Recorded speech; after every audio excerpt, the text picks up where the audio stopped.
ॐ अज्ञानतिमिरन्दस्य ज्ञानञ्जनशलाखया चक्षुरुन्मिलितं येन तस्मै श्रीगुरवे नमः।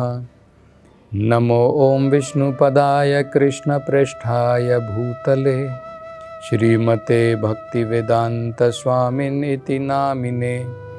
नमस्ते सरस्वती देवे गौरवाणी प्रचारिणे निर्विशेषा शून्यवादी पाश्चात्य देशतारिणे। जय श्री कृष्ण चैतन्य प्रभु नित्यानंद श्री अद्वैत गदाधर श्रीवासादि गौर भक्तवृंद। हरे कृष्णा कृष्ण कृष्णा हरे हरे, हरे राम राम राम हरे हरे। हरे कृष्णा।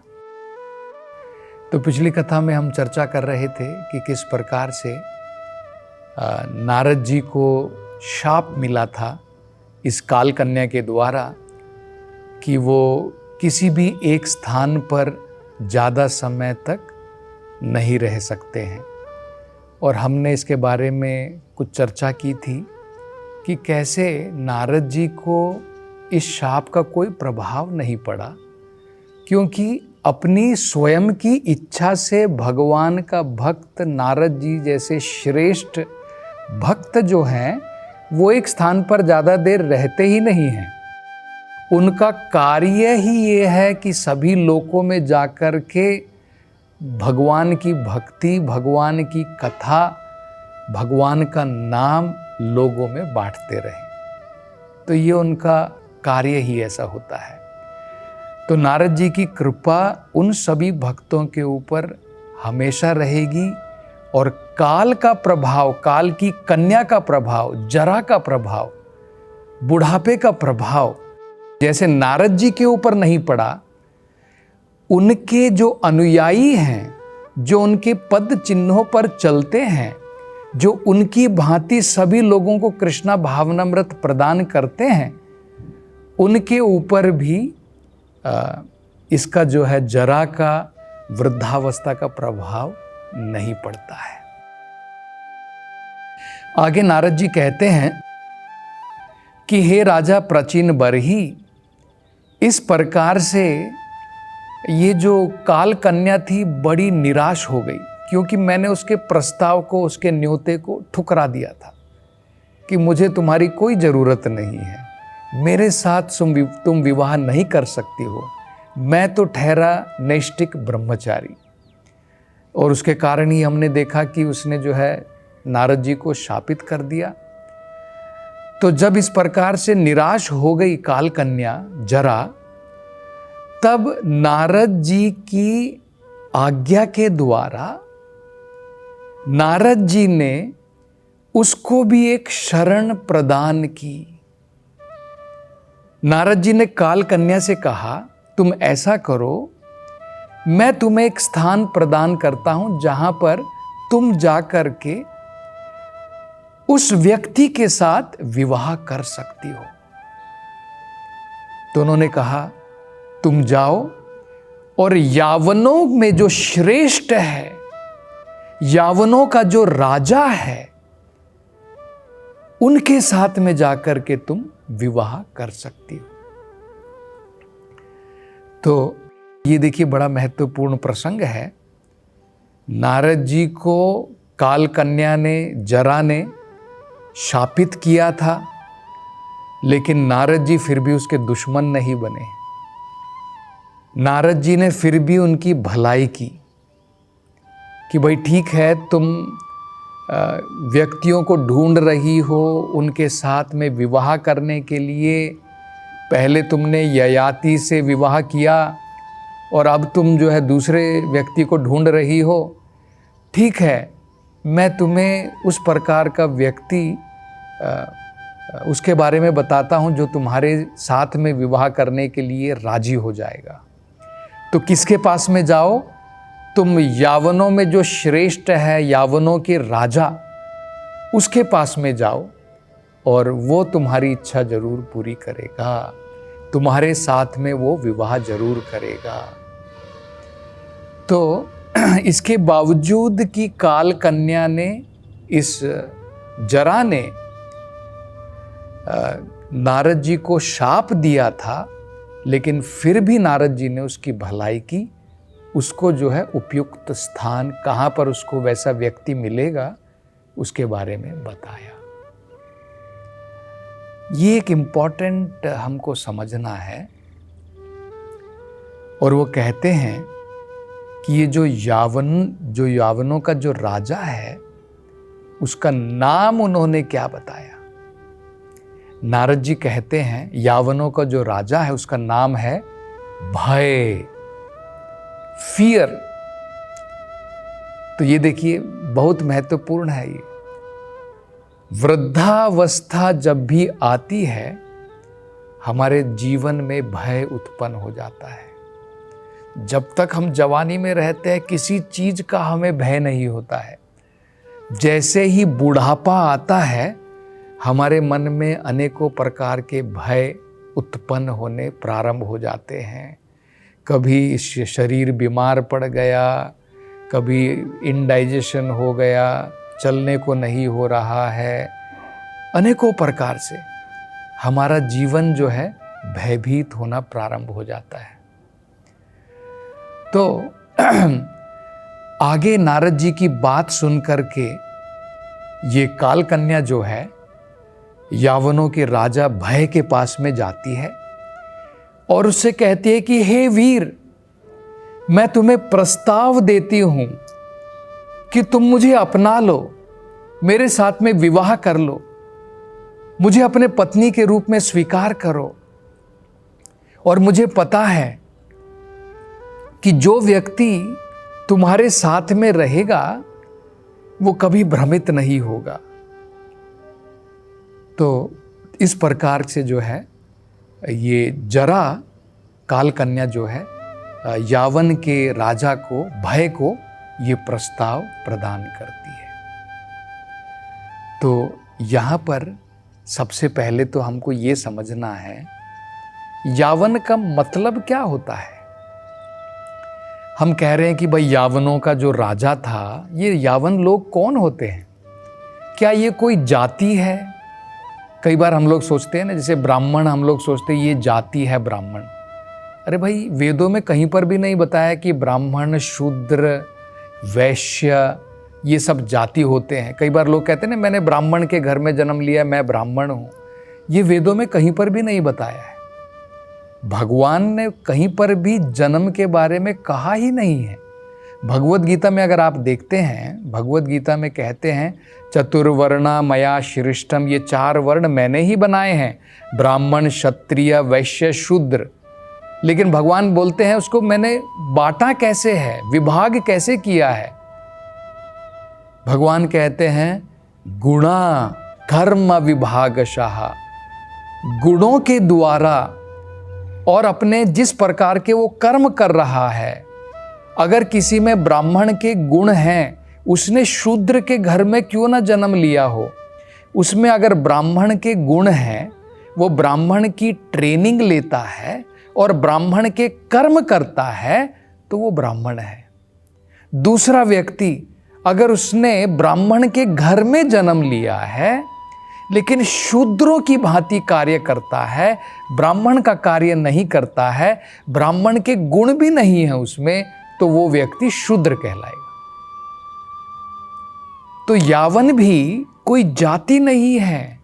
हमको ऐसा नहीं सोचना है कि ये जो पाश्चात्य देश के लोग हैं, जनरली उनको यावन कहा जाता है। क्यों कहा जाता है? वो कोई जाति नहीं है। यावन का मतलब क्या होता है? यावन का मतलब होता है जो वैदिक सभ्यता के अनुसार, जो सनातन धर्म के अनुसार, जो वर्णाश्रम धर्म के अनुसार अपने जीवन को नहीं चलाता है, उसको यावन कहते हैं। बड़ा सरल है। जो भी व्यक्ति हो, वो भारत में भी हो सकता है। भारत में रह करके भी अगर कोई व्यक्ति वैदिक सभ्यता का पालन नहीं करता है, वर्णाश्रम धर्म का पालन नहीं करता है, सनातन धर्म का पालन नहीं करता है, वो व्यक्ति मलेच्छ, यावन कहलाएगा। तो ये कोई जाति नहीं है। और इसी प्रकार से अगर कोई विदेश में रह करके भी अगर कोई व्यक्ति सनातन धर्म का, वर्णाश्रम धर्म का, वैदिक सभ्यता का पालन करता है तो वो व्यक्ति यावन नहीं कहलाएगा। तो इसका मतलब क्या होता है? सनातन धर्म, वर्णाश्रम धर्म, हमारी वैदिक सभ्यता वो क्या कहती है? तो उसके अनुसार क्या है? व्यक्ति को कुछ नियमों का पालन करना चाहिए। जैसे ब्रह्म मुहूर्त समय में हमें जल्दी उठ जाना चाहिए। तो जो व्यक्ति ब्रह्म मुहूर्त समय में नहीं उठते हैं वो यावन कहलाएंगे। जो व्यक्ति ब्रह्म मुहूर्त समय में उठ जाते हैं जल्दी और उसके बाद में स्नान करते हैं। कई बार हम लोग देखते हैं जनरली लोग बिना स्नान किए उनको बेड के ऊपर ही बेड कॉफ़ी, बेड टी चाहिए होती है। ये सब वैदिक सभ्यता के नियम नहीं है। सबसे पहले उठने के बाद में भगवान को प्रणाम करना है, पृथ्वी को प्रणाम करना है जिसके ऊपर हम पाँव रखने वाले हैं, वसुंधरा जिसे हम कहते हैं। बाद में जाकर के सीधा स्नान करना है। ब्रह्म मुहूर्त के समय में स्नान करने के बाद में हमारी जो आध्यात्मिक दिनचर्या है प्रारंभ करनी है। भगवान की सबसे पहले मंगल आरती करते हैं। भगवान की विग्रह के सामने हम मंगल आरती करते हैं। मंगल का मतलब है ऑस्पिशियस। सबसे पहले शुभ आरती भगवान की होती है। उसके बाद में ही हम लोग बाकी का कार्य प्रारंभ करते हैं। तो भगवान की मंगल आरती हो गई, भगवान की विग्रह की जो सेवा करते हैं, भगवान का अभिषेक करना, बाद में भगवान को अनेकों प्रकार के नए वस्त्र धारण करवाना, भगवान की नाम में रुचि रख करके भगवान की पूजा करना, भगवान के नाम का जप करना, भागवत कथा श्रवण करना, बाद में भगवान की सेवा में अनेकों प्रकार की सेवाओं में लगना। और अगर कोई गृहस्थ जीवन है, ये सब करने के बाद में अपने अपने कर्म करना। कोई वैश्य है तो वैश्य का कार्य, कोई ब्राह्मण है तो ब्राह्मण का कार्य, कोई क्षत्रिय है तो क्षत्रिय का कार्य। वर्णाश्रम के अनुसार अपना कर्तव्य भी करना और ये सब नियमों का पालन करना आध्यात्मिकता में प्रगति के लिए। तो वो वैदिक सभ्यता है। और जो इनका पालन नहीं करता है उसको यावन कहते हैं। तो ये हमें समझना है। तो मतलब क्या है? देखिए, अगर हम वैदिक सभ्यता का पालन कर रहे हैं तो जरा ओल्ड एज, बुढ़ापा हमारे गले में माला नहीं डालेगा, हमारे गले में माला नहीं डालेगी।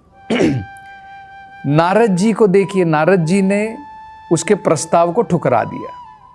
तो नारद जी को ये वृद्धावस्था कोई जो है उसके ऊपर इफेक्ट नहीं कर पाई। किसके ऊपर इफेक्ट करती है? या तो ययाति जैसे व्यक्ति या यावन जैसे व्यक्तियों के ऊपर। तो यावन व्यक्ति कौन है? जो वैदिक सभ्यता का पालन नहीं कर रहे हैं, जो इंद्रिय भोगों में लगे हुए हैं, उनके ऊपर बुढ़ापे का प्रभाव आता है।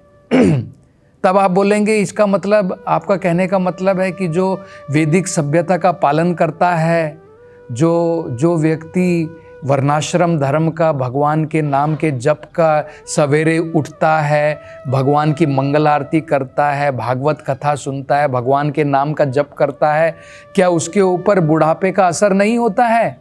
क्या उसको बुढ़ापा नहीं आता है? हम तो देखते हैं वो भी बूढ़ा होता है, वो भी बूढ़ा होता है, लेकिन बुढ़ापे का असर नहीं होता है। हम देख सकते हैं ऐसे बड़े महान महान भगवान के भक्त हुए हैं। इतिहास में हम उदाहरण देख सकते हैं, इतिहास में हम उदाहरण देख सकते हैं। भक्ति वेदांत स्वामी श्रीला प्रभुपाद स्वयं 70 साल की उम्र में भारत छोड़ करके भागवत संदेश लेकर के वैदिक सभ्यता, सनातन धर्म का प्रचार करने के लिए प्रभुपाद जी जो है पाश्चात्य देश गए। 70 साल की उम्र में, 70 साल की उम्र में लोग रिटायर हो जाते हैं। और प्रभुपाद जी के बारे में बताया जाता है, डिवोटी लोग जो उनके शिष्य लोग थे वो कहते थे कि प्रभुपाद के अंदर में हजारों नव युवकों की भांति शक्ति थी। हार्डली प्रभुपाद जी जो है 2 से 3 घंटे रात को सोते थे और 10 साल के अंदर में 70 साल की उम्र से 80 साल की उम्र तक भक्ति वेदांत प्रभुपाद जी ने 108 भगवान के, राधा कृष्ण भगवान के जो है मंदिर खोले। वैदिक संस्कृति का इस प्रकार से श्रील प्रभुपाद जी ने जो है प्रचार किया। इनसे पहले हम लोग देख सकते हैं, आपने कृष्णदास कविराज गोस्वामी का नाम सुना है। वो चल भी नहीं सकते थे, बड़ी मुश्किल से वो बैठते थे, लेकिन उनके ऊपर भी वृद्धावस्था का कोई प्रभाव नहीं था। इतनी बड़ी हुई उम्र में उन्होंने वेद व्यास की भांति चैतन्य चरितामृत जैसे ग्रंथ की रचना की। इतना महान ग्रंथ है, अगर आप पढ़ेंगे चैतन्य चरितामृत, चैतन्य महाप्रभु की कथाएं हैं उसमें। आज भी अगर आप वृंदावन में जाते हैं, कृष्णदास कविराज गोस्वामी जहाँ पर राधा कुंड है वहाँ पर उनकी कुटिया है, जहाँ पर बैठ करके उन्होंने जो है चैतन्य चरितामृत की रचना की। और 6 गोस्वामी को देखिए, 6 गोस्वामी जो वृंदावन में, जिन्होंने आज आप जितने महान मंदिर देख रहे हैं, राधा मदन मोहन जी का मंदिर, राधा गोविंद जी का मंदिर, ये सारे जो महान मंदिर हैं ये इन गोस्वामियों की ही देन है। उन्होंने अपनी भक्ति प्रारंभ की थी वृद्धावस्था में। 60 साल की उम्र के बाद जब उन्होंने फैमिली से रिटायरमेंट ले ली थी, अपने कार्य से रिटायरमेंट ले ली थी, उसके बाद में नाना शास्त्र विचारने का निपुणौ। तो मतलब क्या है, भगवान का भक्त जो है वृद्धावस्था से घबराता नहीं है। वृद्धावस्था जब आती है, एडवांस्ड एज जब आती है, वो तो खुश होता है क्योंकि इसका इफेक्ट कुछ नहीं है। बाद में शरीर छोड़ने के बाद उसे पता है कि मैं तो भगवत धाम में जाऊंगा, यहाँ पर भी भगवान की सेवा है और शरीर छोड़ने के बाद भी मैं भगवान की सेवा करूंगा। तो अगर आप वृद्ध भी हैं तो आपको निराश नहीं होना चाहिए। अगर हम मन लगा करके भगवान की सेवा में लगते हैं तो वृद्धावस्था का असर आपके ऊपर नहीं होगा। तो आगे की कथा हम अगली कथा में चर्चा करेंगे। हरे कृष्णा।